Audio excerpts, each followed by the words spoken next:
কৃষিকাজ করে ইনকাম করুন যদি চাকরি না পান। 1. সকালে যাবেন, বিকালে বাড়ি আসবেন। 2. প্রতিদিনের ইনকাম 500 টাকা। 3. 10 দিনের ইনকাম 6000 টাকা। 4. মাসিক ইনকাম 18,000 টাকা।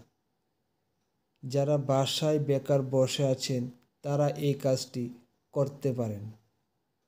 বড় কিছু করার আগে প্রয়োজনে এই কাজটি করতে থাকেন।